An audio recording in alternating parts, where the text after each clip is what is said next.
say, if you're already on a Hall of Fame trajectory, then you're probably on your way to getting your own number retired. So it wouldn't even matter. Right there, that. I do think one important note that I don't think anybody's mentioned yet, it was actually Phil Simms was asked about unretiring 11 for Jackson Dart. It wasn't even for Abdul Carter. Abdul Carter then got brought up because obviously he wore 11, but he was asked, would you unretire that for Dart? And he said he would unretire it for anybody who asked. If either of those players want to wear it, he would let them do it. But I'll say this, Abdul Carter wearing it, okay, maybe I can get behind it.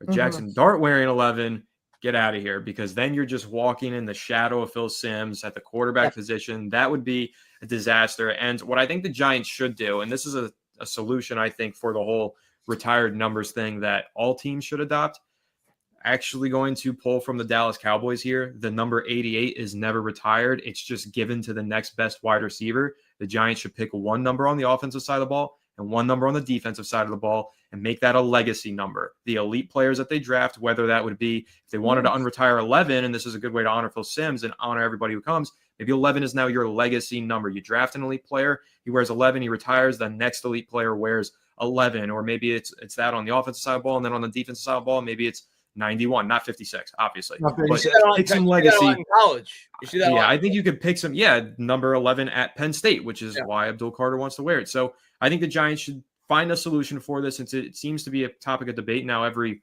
offseason. Obviously, Malik Neighbors kind of opened the door by taking number 1, but I think some legacy numbers would work out. It's not just a Dallas gimmick. It's something that a lot of teams do, especially at the collegiate level. So I think it's something the Giants should consider. I like that idea.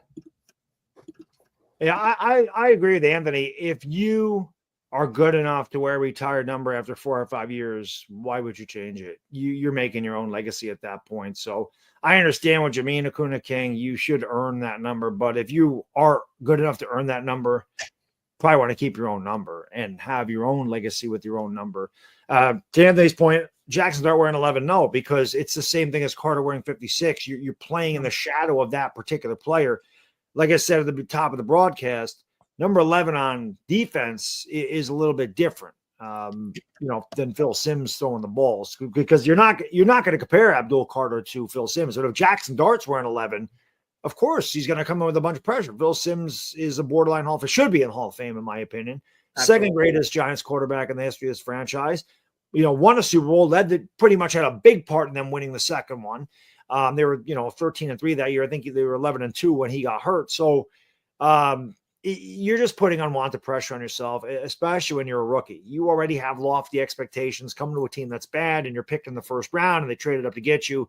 Why put more pressure on yourself to go, not only did I do that, the Giants fans wanted to wash their taste of Daniel Jones out of their mouth. Now I'm going to sit there and take Phil Simms' number, and everybody's going to look at me and go, this guy's wearing Phil Simms' number? I think that's unneeded pressure on rookies to go out there and get a retirement number. Like I said, I don't think anybody's old enough to remember Flaherty playing. So Malik Neighbors wearing it, you really can't compare the two. But I mean, Simms and Taylor are huge because the Giants are bad for so long. They get here and they win 2 Super Bowls. It's way different. So I also like. Oh, you can finish. No, go ahead. I was just gonna say I appreciate that these guys, I think, are starting to understand like the legacy of Giants players, specifically Lawrence Taylor and Phil Simms, like when they're talking about unretiring these numbers. But I don't think they have fully understood the New York media and what it's like to actually play here, because I know that they're excited and they have lofty dreams, and Dart's talking about winning Super Bowls and everything, and I love that as fans. Like, that's what we all want. But I'm also like, you have one bad game, you throw an interception, you miss a tackle, you're getting booed. So like, you also have to be prepared that, yes, we are all so excited to have you on the Giants. We cannot wait to see what you can do.